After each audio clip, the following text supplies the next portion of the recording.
entrevistados especiais, né? Todo dia temos pessoas especiais. Aliás, todas as pessoas especiais vêm para a nossa live. Como nós estamos com bastante instabilidade, nós vamos usar o mínimo possível do recurso do equipamento para que a gente não possa ter problemas, né? Então, nós estamos aqui hoje, essa noite, com o professor da Unicamp, Eduardo Faiani, e Amir Kair, que também é um especialista na questão tributária. Vamos ver como é que vai dar isso aqui, para que a gente possa começar a nossa live de hoje, uma live especial, com duas pessoas muito capacitadas para falar de temas importantes. Vamos ver como é que vai ser aqui. Já vai pedindo um pouquinho de paciência. Eu vou colocar aqui a foto do nosso amigo. Deixa eu ver se o Faiani entrou. O Faiani não entrou, está tentando entrar. Eu vou ligar para o Amir Kair, para que nós possamos já fazer o primeiro contato. E a gente vai esperando o Faiani entrar na nossa live de hoje. Vai ser um pouquinho complicado, a gente está encontrando bastante dificuldade. Eu vou usar uma foto recente que o Amir me mandou, mas eu não poderia deixar. Amir, tudo bem? Me escuta? Estou te escutando bem.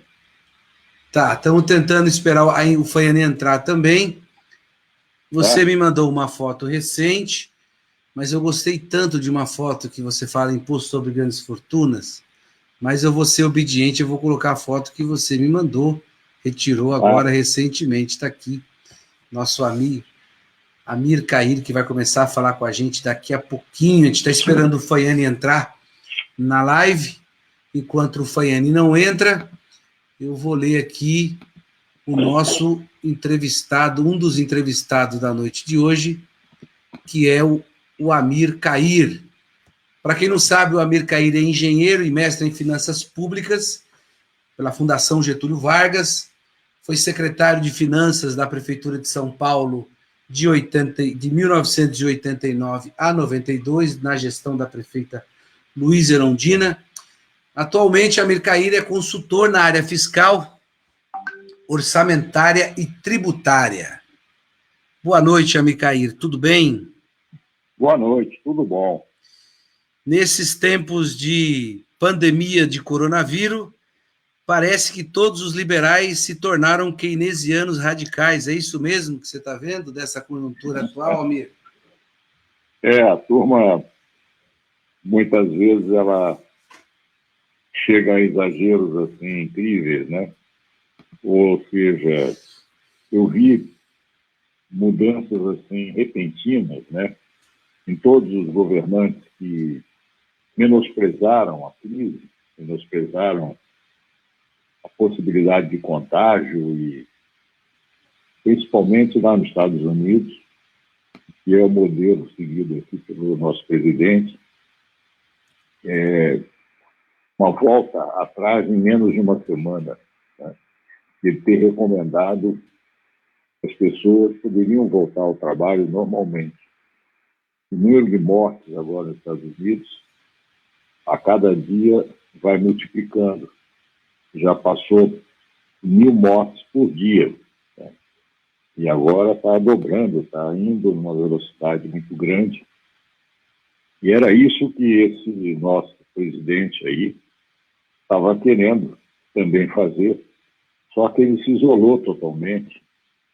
E nesse isolamento ele perdeu o apoio de ministros importantes, inclusive da área militar, em grande parte, que está lá no governo.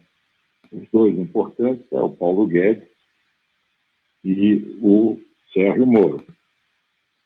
Ambos recomendam seguir as instruções, seguir a orientação do Ministério da Saúde, que é a questão óbvia, de bom senso, que o mundo todo está seguindo. Então, é isso. Por enquanto, nós estamos nessa parada, tentando minorar a questão do povo mais simples, né? Porque muita gente que tem dinheiro, que está bem de vida, não vai depender de salário, ou o salário existe e vai continuar recebendo, mas o povão, o povo simples, ele está passando aperto, e ao mesmo tempo que ele ou está sendo mandado de volta para casa mais desempregado, ou ele está tendo redução no seu ganho, ou não tendo nenhum ganho, que são as situações mais dramáticas. E, em contrapartida, o setor privado, que fornece os alimentos e algumas coisas assim de primeira necessidade, elevou substancialmente os preços. Gás de cozinha, supermercado e outros, né? E realmente o povão precisa, né? E o governo atrasou, né? Atrasou e continua atrasado em fazer o dinheiro chegar na ponta, que é na população. Tem todos os instrumentos de logística para isso, tem cadastros, tem um monte de recursos, não é nenhuma novidade, mas até agora a coisa está parada, né? Vamos ver quanto tempo ainda vai levar para minorar um pouco, minimamente, a situação desse povão. Bom, Amir, a gente tem aqui os internautas já participando na nossa live. O Amir, nós tivemos uma dificuldade para conectar, então ele não está podendo ver as perguntas, depois eu vou repassar para ele, mas ele está pelo celular. Nós estamos esperando o Fanhani entrar aqui na live, o professor Eduardo Fanhani, para poder nos fazer parte desse debate. Eu estou tentando falar aqui com ele pelo WhatsApp, né? Mas a gente vai dando continuidade. Assim que ele entrar, ele já vai fazendo parte do debate. Bom, tem vários internautas aqui, Amir, que vão dando já um alô, uma boa noite, parabenizando. Vamos lá. A Lenilda manda um boa noite, o Valmir, a Neide Gomes, o Paulo Ferraz, a Jordana, a Elane Blefari, o Renatinho, o Cleidson, o Orlanilton Henrique também. A Jordana já faz aqui, o Adalberto também manda um boa noite, mas a Jordana aqui já faz uma questão para você, Amir. Ela fala o que pensa sobre a taxação de grandes fortunas para recompor as contas públicas. Isso pode acontecer rapidamente para nos ajudar agora? Olha, eu sempre fui um defensor do imposto sobre grandes fortunas, por várias razões. Entre elas, para eliminar, estou falando agora em termos de uma normalidade, não estou falando agora, depois então eu faço observação com relação à situação do coronavírus e os impactos que precisam ser, na questão fiscal, respondidos com altíssima velocidade. E o imposto sobre grandes fortunas, ele está na Constituição desde 88, mas ele não foi dado o segmento infraconstitucional e que precisaria ser aprovado na Câmara e no Senado. E isso não passa por uma razão muito simples. Os nossos representantes, nossos entre aspas, muitas vezes, eles, em geral, são pessoas ricas, na maioria, e eles não legislam contra eles. Essa é a razão central pela qual nunca foi aprovado o imposto de grandes fortunas. Tá? Agora, para a situação mais imediata, o que eu estou propondo é a emissão monetária.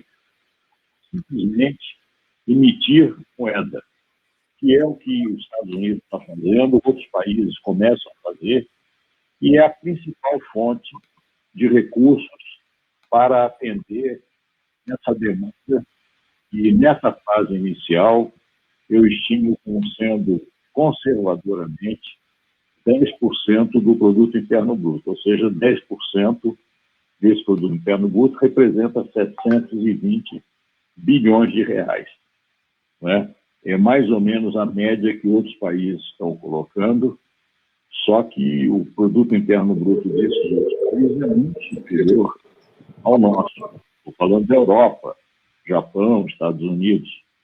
Então, por isso que eu falo que esses 10% do PIB nosso ainda é bastante insuficiente, né? Mas isso não onera as finanças públicas, porque simplesmente não é dívida, é moeda que entra. A gente poderia, há muitos anos, ter, quando tem um déficit fiscal, que a gente sempre viveu esse déficit fiscal, em vez de emitir títulos de dívida, que é o que sempre o Banco Central faz, e o Tesouro Nacional também fazem, em vez de emitir título, emite moeda. É outra possibilidade de você financiar o déficit. Só que não aumenta a conta de juros, porque simplesmente é moeda, não custa nada ao governo. Então, é isso que eu tento aí colocar para reflexão da pessoa, dessa moça que fez a pergunta. Bom, está entre nós o nosso querido Eduardo Fagnani. Você escuta bem, Fagnani? Sim, sim. Está ótimo. Escutou? Amir, está escutando o Fagnani? Deixa eu ver. Fala, Fagnani. Ei, Amir, quanto tempo? Eu estou ouvindo mal. Ah, mas nós vamos melhorar essa coisa aqui. Espera aí. É um prazer recíproco aqui. Já faz muito tempo que a gente não se fala, né, Fagnani? Pois é, tenho novidade para você. Precisamos conversar mais. É isso aí. Está escutando bem, Amir? Eu estou escutando bem quando você fala. Aí não tem jeito, porque aí eu vou te colocar no máximo que eu puder aqui, o Fagnani tá. Depois eu te mando uma foto, Amir, para você ver a parafernália que eu montei para isso aqui dar certo. Realmente não vai dar certo desse jeito aqui, não. Mas o Fagnani acho que melhorou o áudio dele, né, Fagnani? Melhorou o seu. Tá bom, né? Tá bom. Deixa eu apresentar, então, aqui o Eduardo Fagnani, como eu apresentei o Almir Cair também. Almir não, Amir Cair. Deixa eu pegar aqui o currículo do Fagnani, um currículo bastante enxuto, senão a gente não ia ter muito tempo para falar de todo o currículo. Deixa eu pegar aqui rapidinho esse negócio aqui que a gente está... Beleza? Deixa eu achar aqui o nosso currículo para apresentar de uma forma correta o nosso entrevistado, o segundo entrevistado dessa noite, que é o professor... Aqui, chegou. Beleza, está aqui. O Amir Cair, Eduardo Fagnani, professor doutor do Instituto de Economia da Unicamp, Universidade Estadual de São Paulo. Fagnani é economista referencial no campo da economia social, pesquisador do Centro de Estudos Sindicais e do Trabalho e autor do livro Previdência, o debate desonesto, que traz subsídio para a ação social e parlamentar e desconstrói a reforma da Previdência como foi imposta pelo governo federal. Boa tarde, boa noite, Fagnani, tudo bem? Boa noite, tudo bem, tudo bem. Bom, prazer estar com você e estar com o Amir. Parabéns aí pelo seu esforço de debater essas questões nesse momento tão importante. E eu vou te passar logo a resposta que o Amir estava dando para uma das nossas internautas, a Jordana, e aí também agora é para você. Eduardo Fagnani, o que você pensa sobre a taxação de grandes fortunas para recompor as contas públicas? Isso pode acontecer rapidamente para nos ajudar agora? Então, claro que eu sou favorável ao imposto sobre grandes fortunas, mas vou aqui fazer um contraponto ao meu grande mestre Amir Cair. Eu acho que amiga, eu acho que o imposto sobre grandes fortunas é fundamental, mas a gente não pode ficar só no imposto sobre grandes fortunas. Eu estou com muito receio de que a gente só fique no imposto sobre grandes fortunas, né? Nesse momento, o que eu vejo é que, nesse momento, todo o debate está sendo feito em cima de políticas fiscais e políticas monetárias, né? Seja para dar renda para as pessoas, para as empresas, enfim, mas a crise ela não termina esse ano, né? A crise deve se prolongar, é uma crise grave, deve se prolongar 2021, 2022, 2023, sei lá, né? E eu creio que para a gente fazer frente à crise, especialmente a partir de 2021, né, porque essas medidas tributárias elas não podem entrar em vigência no ano em curso, né, elas só podem entrar em vigor no ano seguinte, nós temos de agora até dezembro para aprovar uma reforma tributária de emergência para enfrentar a crise, né? E eu aproveito até para divulgar aqui um trabalho que nós fizemos recentemente com várias entidades, né? Se chama Tributar os Ricos para Enfrentar a Crise. Tá? Então, além do imposto sobre grandes fortunas, né, nós temos que acabar com a não tributação da distribuição de lucros e dividendos, né? Isso tem que estar combinado a uma nova tabela progressiva do imposto de renda da pessoa física, né, que amplie a alíquota máxima do imposto de renda no Brasil. Uma pessoa que ganha R$500 mil por mês tem a alíquota máxima de 27%, 27,5%. Né, é semelhante à alíquota de quem ganha R$6 mil por mês. A média da OCDE, a alíquota máxima do imposto de renda, né, é em torno de 40% a 45%.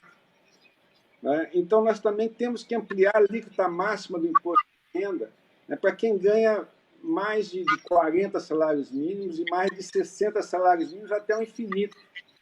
Tá certo? Até... Né? Então, essas duas medidas têm que estar combinadas. Né? A gente propõe também uma contribuição social sobre as altas rendas. Só para dar uma ideia, quando você taxa quem ganha mais de R$40 mil por mês, nós estamos falando de 750 mil pessoas, no universo de 30 milhões de declarantes de imposto de renda. Representa menos de 3%.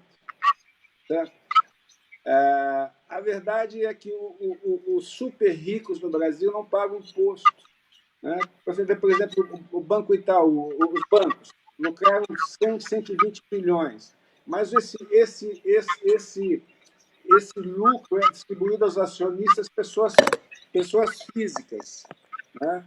E as pessoas físicas, as pessoas físicas, quando recebem, elas são isentas de tributação. Né? Os dados mostram que quanto mais aumenta a renda, maior é a isenção. Quem ganha mais de R$400 mil por mês, tá certo? Tem quase 80% da sua renda tributada. Isso é um escândalo, tá certo? Então, está propondo, só para iniciar a conversa, nós estamos propondo, além do imposto sobre grandes fortunas, uma série de outras medidas, né? No sentido de ampliar a tributação sobre a renda e patrimônio no Brasil, que representam cerca de 20% do total que é arrecadado, enquanto nos Estados Unidos representa 50%, na Dinamarca 60%. Então chegou a hora dos super ricos contribuírem. Eu não estou falando isso, as pessoas podem ficar preocupadas. Não é quem ganha R$10 mil, R$12 mil, R$8 mil. Eu estou falando, por exemplo, a revista Forbes mostrou outro dia 220 bilionários brasileiros, né, que têm um patrimônio de 1 trilhão e 300 bilhões de reais. É quase 20% do PIB. Essas pessoas não são tributadas em geral. Nos últimos 5 anos, esse patrimônio aumentou de 300 bilhões para 1 trilhão e 300 bilhões. E não são tributados. Estou falando dos grandes bancos brasileiros, Nós colocamos, Amir, nós estamos propondo que, em caráter emergencial, em função da gravidade da crise, a gente aumenta a contribuição social sobre o lucro líquido dos bancos, das instituições financeiras, para pelo menos 30%. Né? Em suma, só para introduzir aqui a minha participação aqui no debate, eu concordo com a Mir que nós temos que fazer imposto sobre grandes fortunas, mas nós não podemos ficar só no imposto sobre grandes fortunas. Nós temos que ir muito além para fazer com que o sistema tributário brasileiro seja menos injusto e se aproxime mais do perfil dos países capitalistas centrais, né? Se aproxime mais da média da OCDE.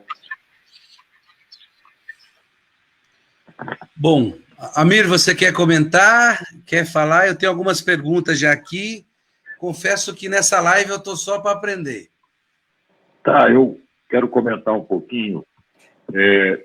Eu acompanhei, viu, Fanhani, a tua apresentação da proposta para a discussão da reforma tributária, que eu gostei muito. Eu achei que ela veio a calhar e tem um apoio, conseguiu reunir vários partidos, conseguiu também o apoio de governadores, principalmente do Nordeste, e é uma proposta séria, é uma proposta consequente e é uma proposta que mexe com a estrutura tributária, porque as duas propostas que vêm sendo discutidas na Câmara, vinham sendo discutidas na Câmara e no Senado, não mexem com a estrutura tributária.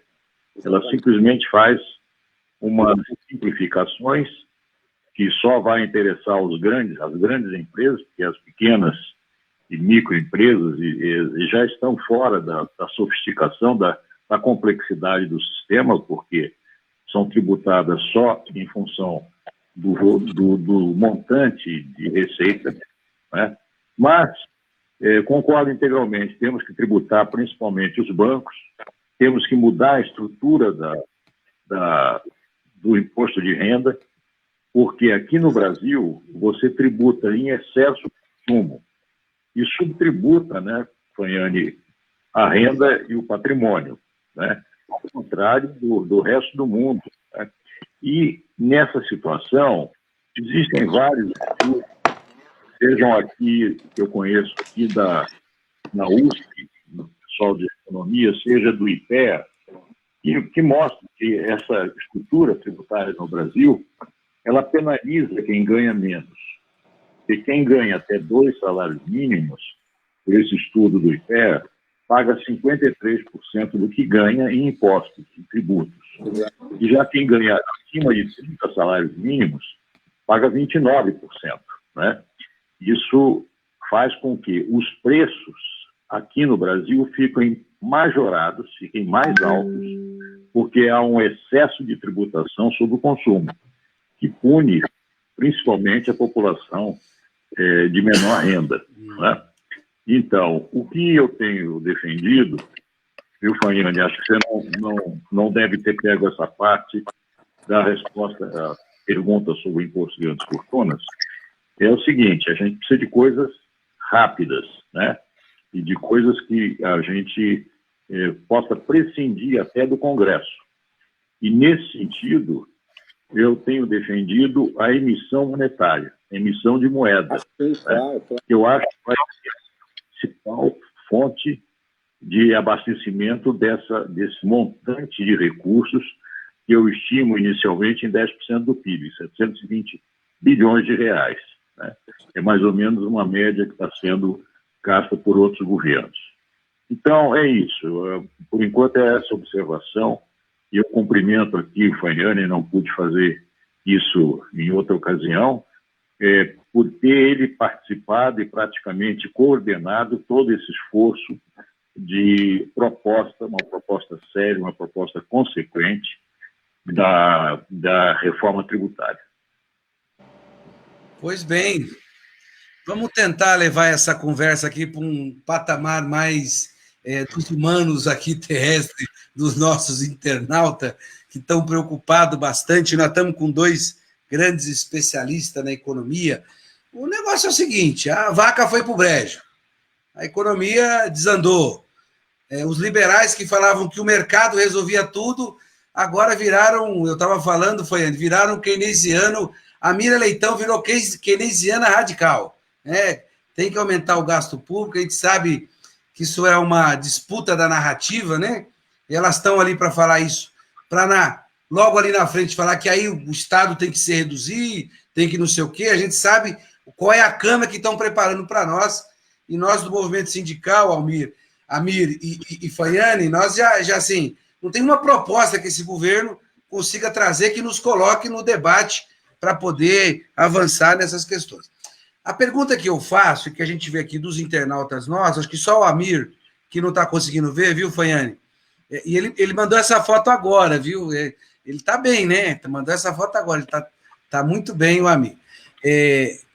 A pergunta que é o seguinte, ó, com o cenário que está, quais são as reais alternativas de intervenção na economia que possa tentar trazer o país para uma normalidade? Isso vai acontecer daqui um mês, 2, um ano? O que o Estado tem que fazer para trazer a economia para dentro de uma normalidade, na opinião de vocês? Eu começo com o Amir Cair. Bom, posso falar agora? Pode. Você está escutando, Fayane? Estou. Eu não estou escutando você. Estou escutando agora, estou escutando, beleza. Estou escutando. Amir, com você. Bom, em época agora dessa pandemia, a principal questão que vai repercutir, claro, na economia e na questão do crescimento ou da recessão é guardar o ficar em casa, tá certo? O ficar em casa só as atividades essenciais que poderiam ter pessoas trabalhando, circulação mínima possível. Por quê?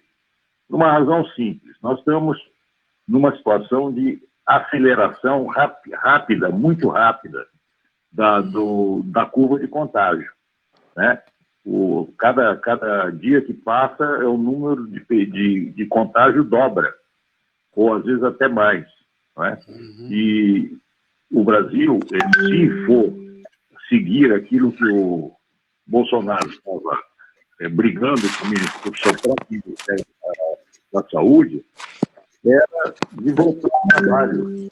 A turma mais velha e turma que tem algum problema mais sério de saúde ficaria em casa, mas o resto deveria trabalhar, né? E com o argumento dele com relação a não perder o emprego. Foi uma ameaça mesmo. Ou você vem ou você vai perder o emprego. E jogou uma jogada de alto risco, só que ele tinha o suporte externo praticamente, única e exclusivamente nos Estados Unidos. E o Trump, que tinha antes dele falado para todo mundo ir trabalhar assim, em questão de 3, 4 dias, pelo número enorme começou a ficar atingido pelo vírus, número de pessoas, e mortes, inclusive, ele voltou atrás e recomendou que não se saia até 30 de abril, pelo menos até lá, até uma decisão mais para frente. Então, a primeira coisa é isso, recolher, ficar. Por quê? Porque se não for assim, a pandemia avança numa velocidade bastante grande, e aí sim a decisão, para não ficar incontrolável, é de um resguardo, ficar em casa muito mais radical e muito mais tempo, e por isso criaria problema. Bom, com relação à questão econômica, eu acho assim, nós vamos ter um gasto que eu estimo no mínimo, de 20% a 30% do produto interno bruto, né? E, nesse sentido, é despesa, sim, mas é uma despesa coberta, em grande parte, pela emissão monetária. Isso já está em discussão dentro do próprio governo. Existem uma matéria sobre isso no Valor Econômico, mostrando que o governo não tem outra saída a não ser emitir moeda. E essa questão está passando agora pelo campo técnico, no sentido de que isso não vai gerar inflação. Não vai gerar inflação pela simples razão que nós estamos com subconsumo. Não tem uma pressão de consumo sobre as empresas, mas nós estamos com subconsumo. E qualquer dinheiro que for posto na mão da população vai se transformar em coisas essenciais. E o abastecimento já está, me parece, sendo normalizado, né? Então, aqueles preços que subiram muito no começo, agora estão começando a refluir e não teríamos esse problema. Então, nós vamos ter, sim, uma dificuldade que talvez se estenda até o fim do ano, ou talvez um pouco mais. Mas, independente disso, mesmo que não tivesse essa epidemia, essa pandemia com o coronavírus, mesmo que não tivesse, o mercado, antes de surgir essa questão, já estava prevendo um crescimento da mesma ordem do ano passado, da ordem de 1%. Né? Essa já seria o quarto ano seguido crescendo ao redor de 1%. Ou seja, o país patinando e, portanto, com todas as finanças públicas, todas as contas, numa situação difícil. Difícil por quê? Porque esse governo ele não consegue botar o país para crescer. Eu não estou falando nessa questão agora da pandemia, mas antes. Ele veio para mudar, desde o Temer, veio com a proposta de fazer reformas e segurar as despesas sociais, atirando no pé. Porque quando você faz as reformas que eles fizeram, reforma fiscal congelando as despesas do governo federal por 20 anos, a reforma trabalhista flexibilizando a consolidação das leis do trabalho e expondo o trabalhador a uma negociação em termos inferiores diante das empresas. E agora a reforma da Previdência Social. Essas três reformas tiram recursos da população. Todas três tiram recursos da população. Ora, é o recurso na mão da população que cria o crescimento econômico, porque o consumo representa 65% do produto interno bruto. Se você não tem consumo, e para ter consumo tem que ter poder aquisitivo na população, as coisas não funcionam. E parece que essa turma ou não sabe disso, ou sabe e está interessada em outras coisas, como privatizações, como submissão aos Estados Unidos, que é o que a gente vê aí nesse governo, e vai por aí afora. Obrigado, Amir. Passo para o Faiani. Não, o Amir foi bastante claro. Eu acho que, numa época dessa, a gente tem que olhar a história, né? Essa crise ela é muito maior do que...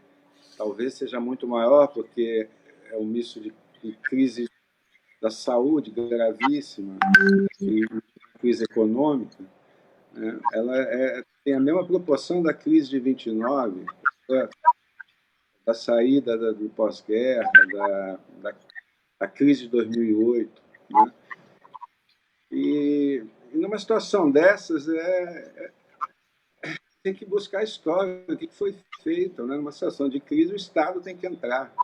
O que a gente está vendo hoje, na Europa, mesmo nos Estados Unidos, quer dizer, estão colocando uma bazuca de política fiscal, tá certo? A gente está vendo aí economistas fiscalistas aí dizendo que não tem esse negócio de Estado mínimo, não, tem que gastar, o Estado tem que gastar, né? Quer dizer, então tem que fazer gastar, tem que fazer política fiscal, nesse primeiro momento, é fazer política fiscal, ou seja, pegar recursos do Tesouro, tá certo? E fazer com que as empresas não quebrem, especialmente que as pessoas tenham renda para passar esses próximos 2, 3, 4 meses, tá certo? Essa é a alternativa de curto prazo emergencial, é isso que tem que se fazer, né? E também a política monetária para o sistema financeiro não quebrar, tá certo? Então agora é a hora que o Estado tem que entrar com tudo, tá certo?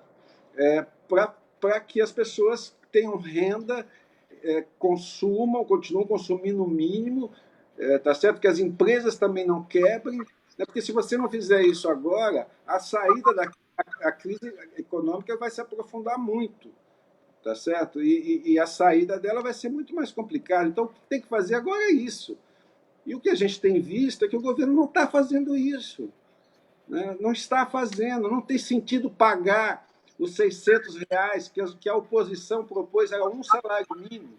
O governo queria 200, a oposição propôs um salário mínimo, eles conseguiram chegar em 600. Mas esses R$ 600 tem que ser pago hoje, não pode esperar dia 16 de abril, tá certo? É isso que tem que ser feito agora no curtíssimo prazo, nós não estamos vendo. Tá claro? Essa que é a questão central, né? E o que nós temos que nos preparar também, o Hélio, você mencionou os economistas, né? Quer dizer, eu já estou vendo debates aí que estão sendo feitos, incluindo com o Rodrigo Maia, quer dizer, como fazer após a crise. Quer dizer, eles já estão discutindo após a crise. O após a crise, você vai ver de novo essa conversão de keynesianos, de fiscalistas, de ortodoxos em keynesianos, você vai ver o retorno disso com uma austeridade ainda mais radical do que a gente viu nesses últimos anos. Tá certo? Então, o que me preocupa também como é que vamos ser, como é que nós, enquanto sociedade, enfim, nós vamos ter que reagir, né? Primeiro, tem que enfrentar a crise e fazer com que ela não se aprofunde tanto, porque se ela se aprofundar, a saída vai ser muito mais complicada. Segundo, é já ficar de olho no que eles já estão arquitetando para fazer, né, uma política de austeridade ainda mais violenta, né, do que está sendo feita, do que foi feito nesses últimos 5 anos. Né? Então, essas duas preocupações que eu acho que a gente deveria ficar atento. Ó, eu tenho aqui a participação dos internautas, deixa eu ver aqui, a Maura Martins. Faiane, quais podem ser os impactos dessa pandemia no sistema previdenciário? O Luiz Cláudio Marcolinos, que foi presidente do Sindicato dos Bancários, vice-presidente estadual da CUT, manda um abraço para o Amir. Né? Exatamente, pediram tantas reformas, falaram que se não fizesse a reforma da Previdência, né, Faiane, o Brasil ia quebrar. Fizeram a reforma e parece que o Brasil vai quebrar. Como é que é isso? É isso que pergunta a Maura Martins, e aí eu passo para os dois. Começo com você, Faiane. Qual é o impacto que vai ter agora essa questão dessa pandemia, dessa retração da economia na Previdência? Olha, ainda bem que tem, ainda bem, eu vou dizer o seguinte, na reforma da Previdência, a gente estava perdendo de 7-1, tá? E os movimentos sociais, os sindicatos, os partidos políticos da oposição, nós reagimos, nós enfrentamos, e nós perdemos de 7-5. Nós perdemos de 7-5.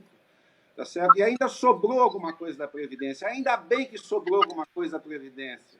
Tá certo? Porque você ter 30 milhões de pessoas, 30 milhões de famílias que recebem R$ 1.300 por mês em média, isso é um colchão, um amortecedor social extraordinário. Ainda bem que ainda sobrou isso. Mas o BPC, não conseguiram acabar com o BPC.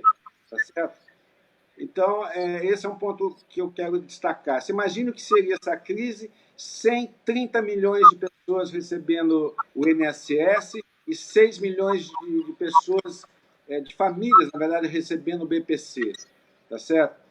Se cada pessoa que recebe esse benefício tem mais 2 membros na família, nós estamos falando de 100 milhões de pessoas. São 100 milhões de pessoas que têm um colchão, que têm alguma renda para poder enfrentar essa crise que nós estamos passando. Imagine se nós tivéssemos um regime capitalizado à la Chile, por exemplo, o que estaria acontecendo hoje no Brasil. Tá claro? Então, esse é um ponto que eu quero destacar. O segundo ponto que eu quero destacar, o que vai acontecer com a Previdência, quer dizer, você vai ter essa retração econômica. Nós sempre dissemos isso, o problema da Previdência não é apenas crescimento de despesa, é queda de receita. A economia, a receita da Previdência vem da onde? Vem da massa salarial, vem do faturamento e do lucro das empresas. Se a economia vai mal, cai essa massa salarial. O Amir cansou de escrever sobre isso também, tá certo? Então, quando você tem a alternativa à Previdência é fazer a economia crescer, incorporar as pessoas, aumentar a massa salarial, etc. numa recessão desse tipo, as receitas da Previdência vão cair, tá certo? Mas, felizmente, tá certo? Nós ainda temos um sistema previdenciário, né? E essa crise, eu creio que vai mostrar, tá certo?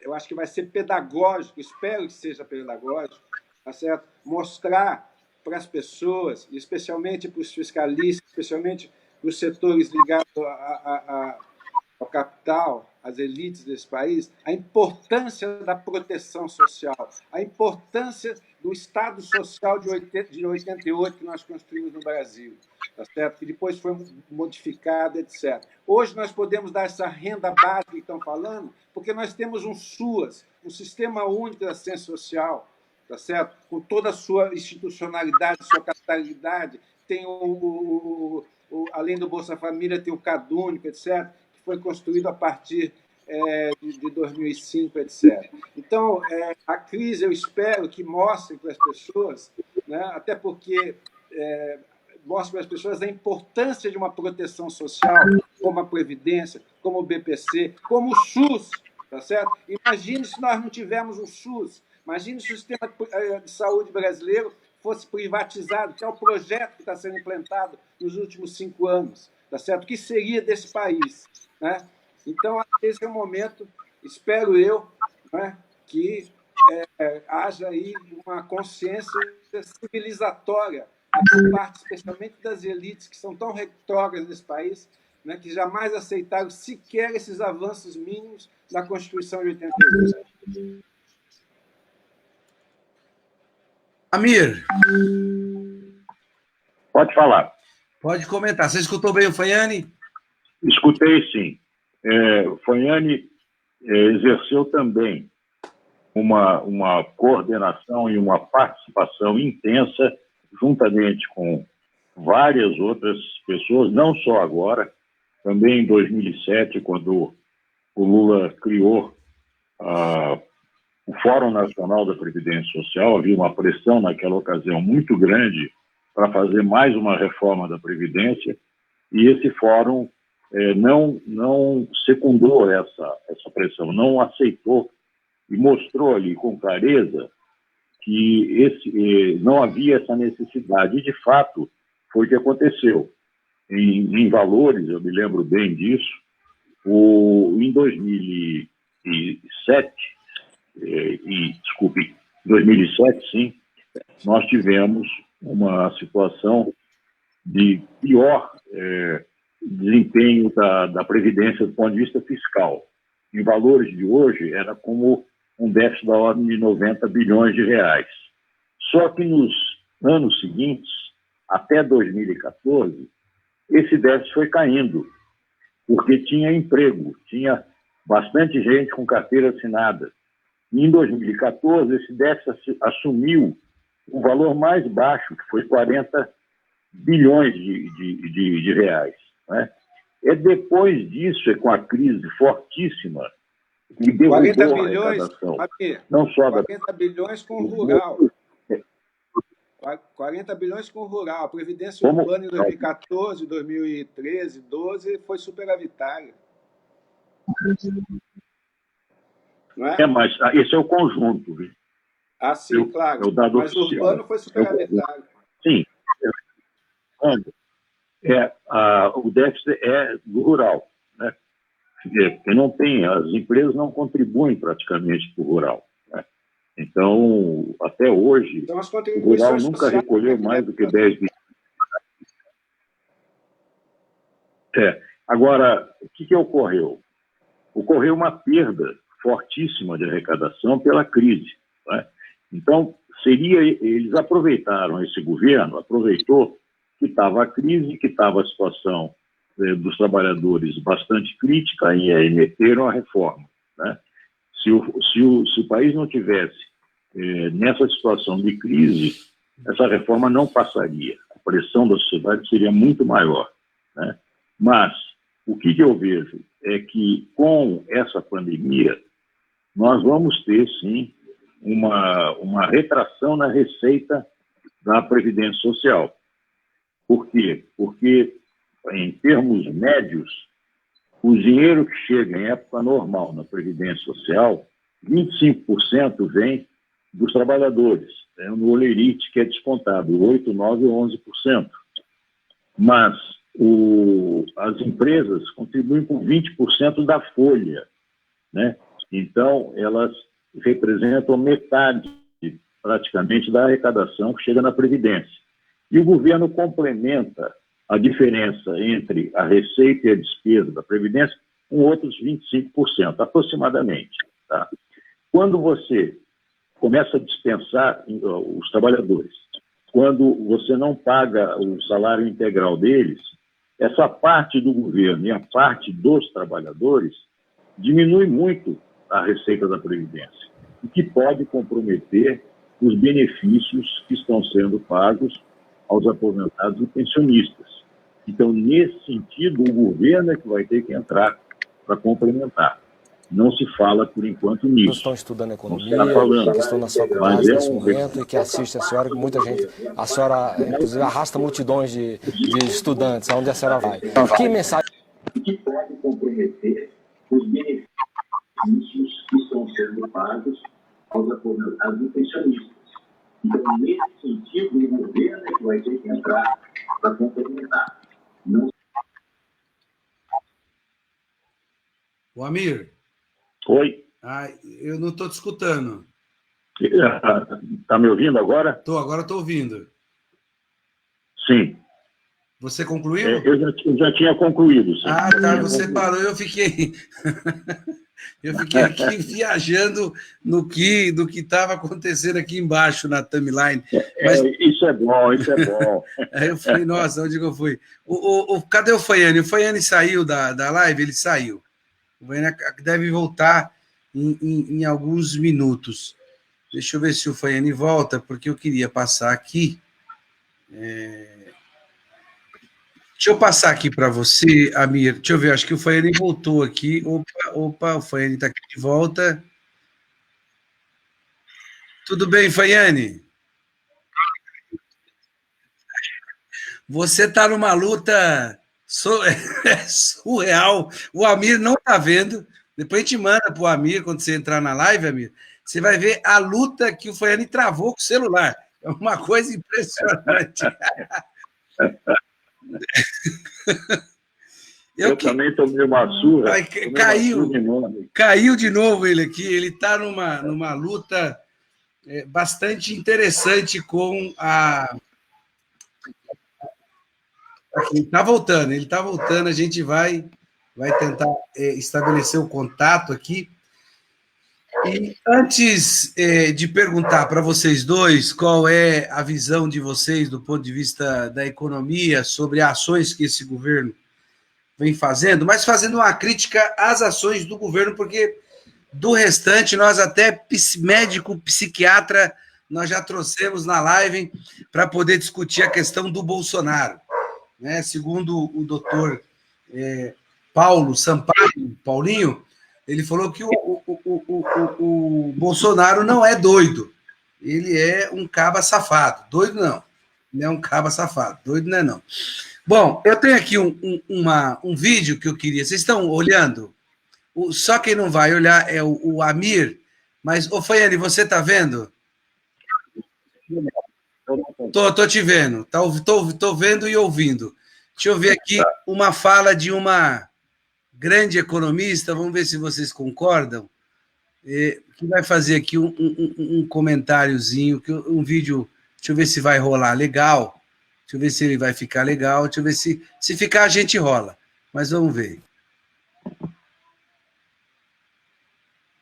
Aproveitar, queria arrancar da senhora uma mensagem para os jovens economistas, as pessoas que estão estudando economia, que estão nas faculdades nesse momento e que assistem a senhora, muita gente, a senhora, inclusive, arrasta multidões de estudantes, aonde a senhora vai.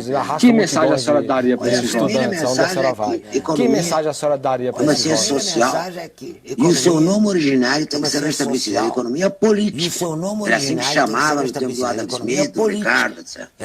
Então tem que voltar a essa ideia. Tem que aprender história. Se não aprender história, não é capaz de juntar história. Se não aprender história, estatística, etc. não é capaz Agora, realmente, modelo matemático pode esquecer que não serve para nada. Agora, realmente, isto, tanto eu quanto o Mário pode Henrique Simas, esquecer sou matemática de origem, Isto, e o tanto Mário eu Henrique quanto o Simas Mário é Henrique engenheiro Simas é matemático, matemática de origem. a gente sempre achou O que Mário o Henrique Simas é modelo matemático é uma piada. O próprio Fed, Modelo o matemático é uma piada. vice-presidente, me disse O uma vez que eles têm 400 modelos matemáticos. Nunca acertam nada. Acerta aquele que tem talento para fazer política. Acerta aquele que tem talento para fazer política. E a gente também viu a quebra do fundo daqueles dois matemáticos que achavam que acertavam e o fundo deles foi o primeiro a falir. Que achavam que acertavam e o fundo deles foi o primeiro a falir. Isso é a primeira coisa. Segunda coisa é que não é apenas economia política. Não vale a pena ser economista se você não achar que tem que dar alguma contribuição à tua profissão, com a tua dignidade, com o teu esforço, com o teu talento, para o desenvolvimento desse país. E se você não se preocupar com o povo brasileiro, realmente, melhor então, se quiser, vai ser engenheiro de obra. Não aborrece, claro. Vai ser engenheiro. Porque para que vai ser economista? Se trata de problemas sociais e políticos. A economia é um instrumento para melhorar socialmente e politicamente, para integrá-la, para torná-la finalmente um sonho do Furtado. Graças a Deus agora está avançando.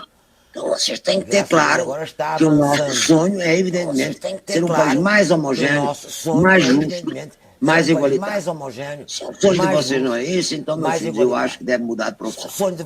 Porque até para mercado de capitais não vale a pena ser economista. Pode ser qualquer coisa. Talvez um matemático sirva, estatístico, engenheiro, qualquer coisa. Até médico pode especular. Mercado de capitais é uma coisa que não tem nada que ver com a ciência econômica. Eu fiz questão de colocar essa entidade, digamos assim, da discussão sobre a economia, que é a nossa querida Maria da Conceição Tavares. Eu fiz questão de resgatar esse vídeo para a gente poder falar o que é economia. E é isso que eu vou passar para vocês agora. Foiane, tudo bem?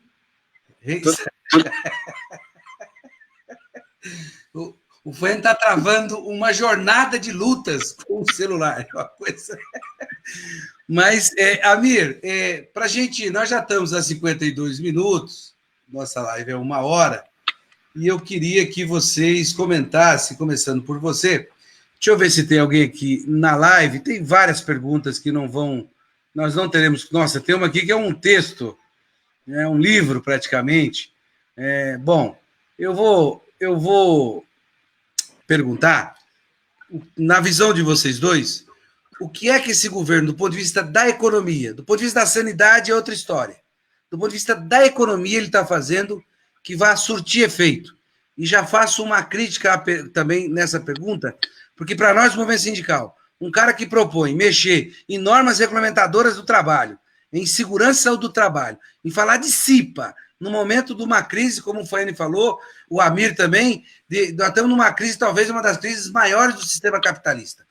E ele vem falar que reduzir 70% do salário, nessa última medida provisória, vai levar essa economia a algum lugar. Né? Então, na nossa visão, isso é uma tremenda palhaçada o que está falando, mas eu estou com 2 especialistas, 2, né? O Amir eu conheço, mas o Foiane eu conheço muito bem, tive lá no grande seminário, que foi em 2008, se eu não me engano, como incluir os excluídos, o Foiane já debatia isso. Então, eu estou diante de 2 pessoas, 2 personalidades que têm caráter intelectual, porque debate a mesma coisa e tem a mesma posição. Não vou falar muito tempo, senão vamos entregar a idade, mas já há um bom tempo, mantém a postura ali ideológica, não é o que a Mira Leitão está fazendo hoje, porque eles não querem perder a narrativa nessa discussão, porque lá na frente eles querem vir falar que o gasto público tem que diminuir, que o SUS tem que acabar, e aquela ladainha toda deles. Mas na visão de vocês dois, do que o governo está fazendo, do ponto de vista econômico, é suficiente? Vai dar para alguma coisa? Eu começo pelo Amir e depois passo para o Foiane. Bom, é totalmente insuficiente, para responder imediatamente. É totalmente insuficiente porque R$600 que o governo, junto com o Congresso, aprovaram, Isso, a maior parte das pessoas não chega nem de conseguir chegar até o dia 15, nem metade. Né? Eu acho que no mínimo teria que ter, no mínimo, como referência, um salário mínimo. Tá? Agora, como o governo é muito marcado pela questão de economia, de cortar a despesa, a equipe econômica não está preparada para enfrentar uma crise como essa. E não está preparada porque não sabe ou não quer, não sei realmente qual é o motivo, talvez não queira, usar o dinheiro rapidamente para municiar a população. Quando você municia a classe média para baixo, você vai ter um reflexo imediato, fortíssimo, para o crescimento econômico e para a arrecadação do governo federal, estadual e municipal. Porque quando você economiza na despesa, você atinge principalmente a classe média para baixo, que mais depende dos serviços do Estado, né? Mais depende, porque a saúde, as pessoas não têm plano de saúde dessa turma, a maior parte não tem, são caros e não atendem bem. A educação, elas não conseguem escola que não seja a escola pública, não é? Não chega a poder esse Estado corresponder em situação normal à necessidade da população. Nessa situação, onde o setor público vai arrecadar muito menos a partir de abril, março ainda não teve esse impacto, porque os tributos são gerados em fevereiro e janeiro para receber em março. Agora, esse de abril já vem com o efeito da pandemia. Então, o governo vai ter que botar a mão no bolso, vai ter que emitir moeda, é isso que eu venho defendendo. E, ao fazer isso, ele está agindo também em benefício dele próprio, em benefício do país e dele próprio, na arrecadação. E do país, do ponto de vista de geração de emprego ou redução da velocidade de demissão que está ocorrendo já. Né? É isso que eu estou pensando. Tem que botar dinheiro na mão do povo, botar bastante dinheiro na mão do povo. Eu falei no começo que eu estimo isso, qualquer coisa como da ordem de 20% a 30% do produto interno bruto. O produto interno bruto são 7 trilhões. 20% a 30% é 1 trilhão e 400 a 2 trilhões e 100. Mais ou menos dessa ordem de grandeza. Fanhani? Eu acho que o Amir diz tudo. Quer dizer, você tem que gastar, usar o dinheiro público, o orçamento público, né, primeiro para as empresas não quebrarem, né, especialmente as pequenas e médias empresas que respondem pela maior parte dos empregos. Então tem que ter linha de crédito com juros bastante favorecidos, tá certo? Para ser esse capital de giro, para não quebrar. Né? E a outra coisa é colocar dinheiro na mão das pessoas. Né? Essa você fez referência aí, é a medida provisória 936, tá certo? Quer dizer, o que é 936? É um contrassenso, quer dizer, você vai cortar salários e cortar jornada, tá certo? Bom, se vai cortar salário, vai cortar jornada, a pessoa não vai receber 20%, 30% do que está... Quer dizer, ela não vai fazer frente às suas necessidades, tá certo? Pelo contrário, o governo tem que ajudar as empresas a pagarem os salários. O governo do Reino Unido está pagando 85% do salário. Ele está colocando para pagar o salário. Isso é uma coisa muito simples de entender. Quer dizer, se você coloca dinheiro na mão das pessoas, as pessoas continuam comprando. Se as pessoas continuam comprando, as empresas continuam vendendo. Em menor escala, mas continuam vendendo, continuam faturando. Tá certo? Isso tem que durar durante uns 2, 3 meses. Tá certo? E se você conseguir manter um determinado nível de consumo e fazer com que as empresas não quebrem, depois a retomada é muito mais fácil, é mais tranquila. E o governo está fazendo exatamente ao contrário. Quer dizer, essa medida a medida provisória 936, ela rebaixa salários e rebaixa a jornada, tá certo?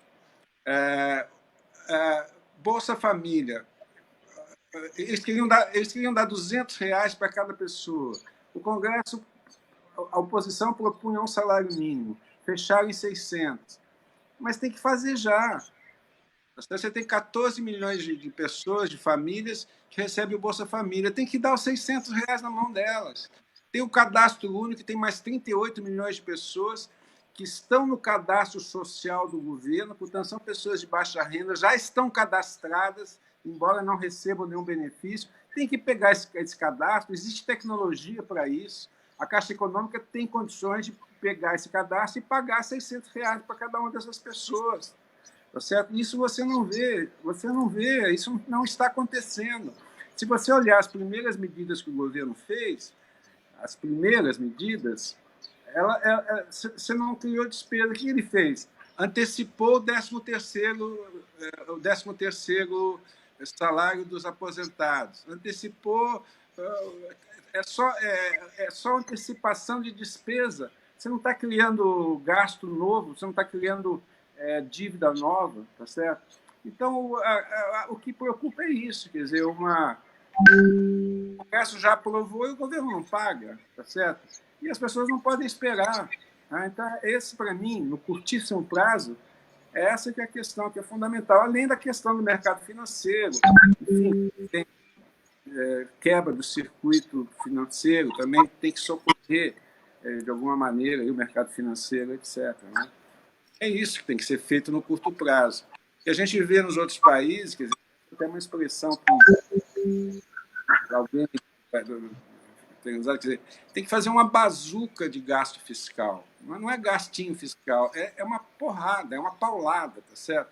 Eu lembro que em 2015, o déficit primário, quer dizer, basicamente é o déficit que leva em conta as financeiras, foi de 10% do PIB. A gente aumentou o gasto financeiro, praticamente todo aquele gasto, o gasto nominal, quer dizer, que leva em conta a despesa financeira, aumentou quase 10% do PIB, 10%. A dívida estava em torno de 56%, foi para 66%, quase 70%, tá certo? Por conta desse déficit, porque a taxa de juros era 14%, tá certo?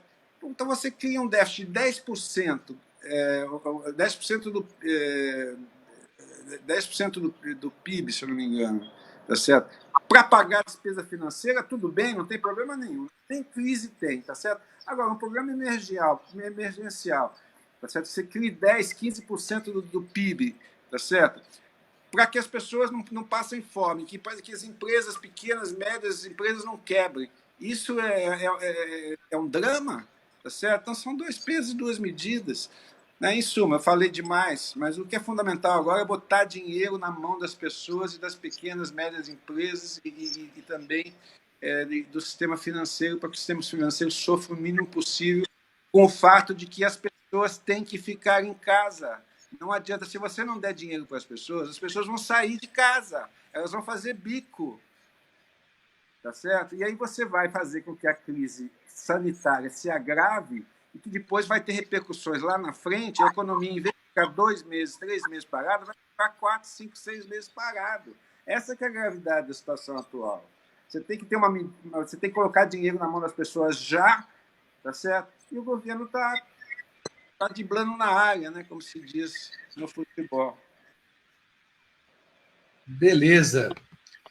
Bom, deixa eu ver aqui os nossos internautas que estão perguntando. Tem a Roberta Proença, que é uma Gouveia, que sempre está aqui com a gente. Ela fala que concorda com o Fanhani, tem que defender o SUS e também o SAMU contra seu sucateamento e visar sua melhoria e ampliação. Vejam a situação dos Estados Unidos, onde não há sistema público de saúde, o trabalhador evita chamar o serviço de emergência e ir ao hospital até que vezes demais já é tarde. Veja o absurdo que é a pessoa morrer por não poder pagar um teste. Não pode pagar por ambulância e hospitalização e medicamentos. E quando pode, muitas vezes fica sempre endividado. Muitas vezes perde tudo que tem. Bom, é a situação que a Roberta que passou, o Flávio dá um oi, a Vanessa também, a Áurea também, o Luiz Pinheiro, o Carlos Camargo, o Deusdete, o Luiz Cláudio Marculino, aqui a Érica Aragão, o Ronald Araújo, deixa eu ver mais aqui, opa, o Paulo de Ferraz, o Paulo Ferraz. Paulo Ferraz fala o seguinte, quem é louco de acreditar no Paulo Guedes diz sobre economia. Nada, absolutamente nada do que ele diz tem se confirmado desde que assumiu o Ministério da Fazenda. Vocês também notaram que ele está meio apagadinho, né, gente? Está meio foragido dos debates, né? Está bem encolhidinho, né? Ele era o posto de pirâmide, agora virou o poço. De posto para poço. Bom, eu quero dizer o seguinte, que tem muita gente aqui na live, não vai dar para ler todas as perguntas, nós já estouramos o tempo em 5 minutos. Eu queria pedir para o Almir fazer o Amir fazer suas considerações finais e depois a gente passa para o Fabiano. Bom, eu só queria agradecer a atenção e a participação das pessoas que daqui não deu para ver, porque a minha tela está escura. Estou falando aqui no escuro.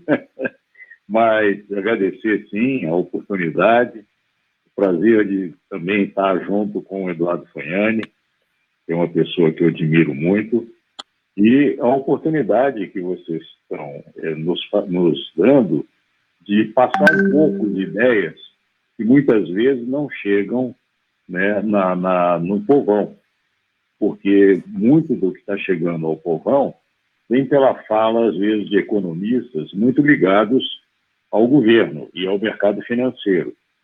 E uma única coisa que eu queria falar para terminar é uma preocupação. Eu não falei antes, mas é uma preocupação real, que é o seguinte: o povo, não tendo o dinheiro suficiente para abastecer as suas necessidades básicas, ele vai usar o cartão de crédito e o cheque especial. Tá? Só que o cartão de crédito, ele representa, às vezes, mais de 80% das compras que as pessoas fazem. Fazem com cartão de crédito e uma parte faz com dinheiro. Tá? Só que a pessoa, passando do limite que é autorizado a ela pelo banco, no cartão de crédito, no cheque especial, ela cai numa taxa de juros de 300%, 400%, 500%. Violentíssima. E muita gente, então, se o governo não tomar uma decisão sobre isso, não tomar uma medida sobre isso, vai levar muita gente para o Serasa. Já tem 60 e poucos milhões de pessoas no Serasa, né? Estão negativados no Serasa como maus pagadores, né? Então, esse é um cuidado muito grande. E, nesse sentido, como nós temos bancos cobrando essas taxas absurdas, o governo deveria dar o exemplo e fazer a Caixa Econômica Federal e o Banco do Brasil reduzir drasticamente as taxas de juros do cartão de crédito e cheque especial. O Banco do Brasil não mudou a sua política, continua com taxas elevadíssimas, do mesmo nível que o Itaú, o Bradesco e o Santander. A Caixa baixou um pouco, mas podia baixar mais ainda. Então, é só isso que eu queria observar, porque esse assunto ele não está na pauta da discussão, a gente não vê falar sobre isso, mas vai ser o pior castigo possível em cima da população depois que essa crise for sendo debelada. É isso aí. Um abraço a todos. Muito obrigado. Obrigado, Amir. Fagnani. Não, agradecer você, parabenizar pelo seu trabalho e agradecer a atenção de todos. Queria dizer para o Amir que nós estivemos muito próximos em 2007, depois de 2015, 2017, e aí a gente acabou se distanciando.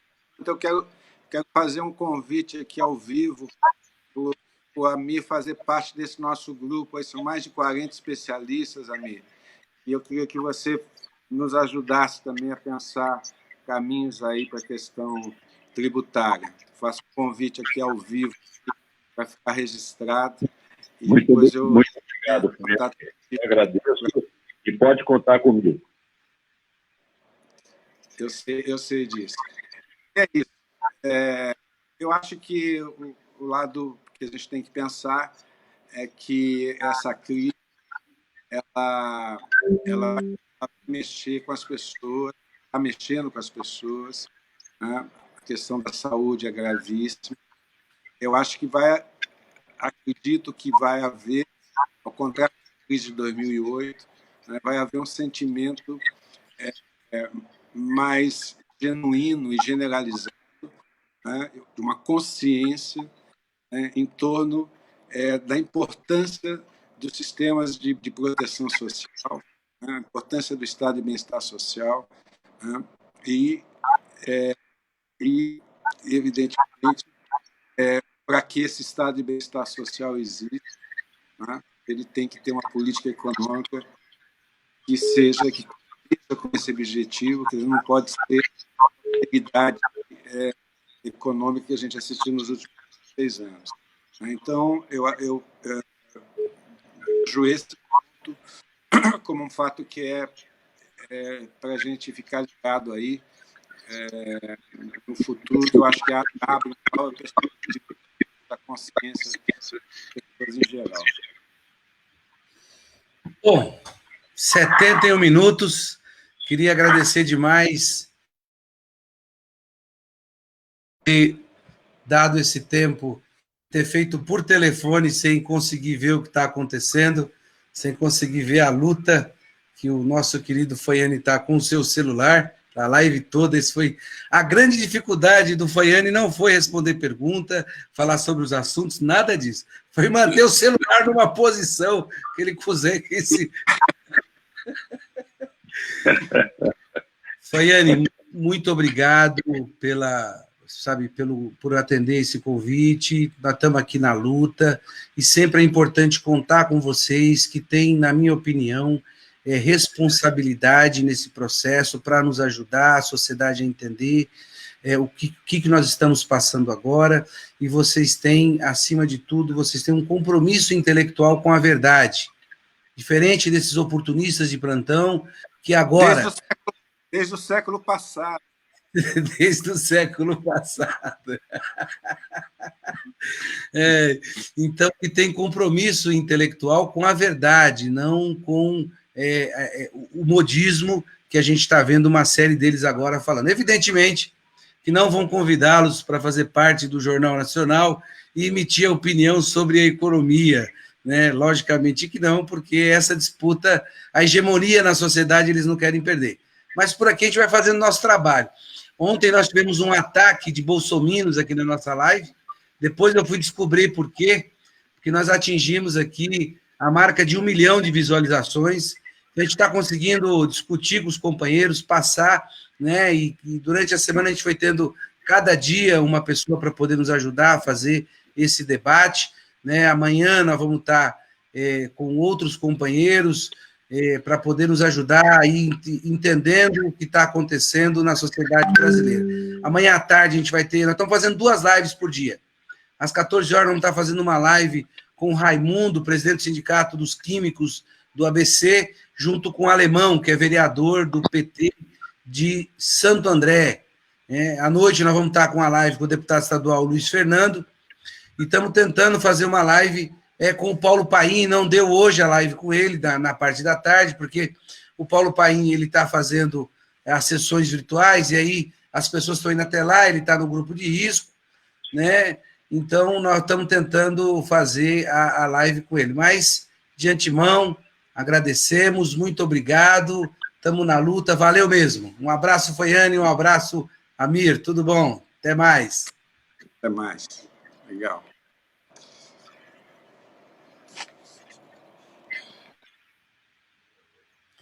Amir, obrigado, Amir. Amir saiu também.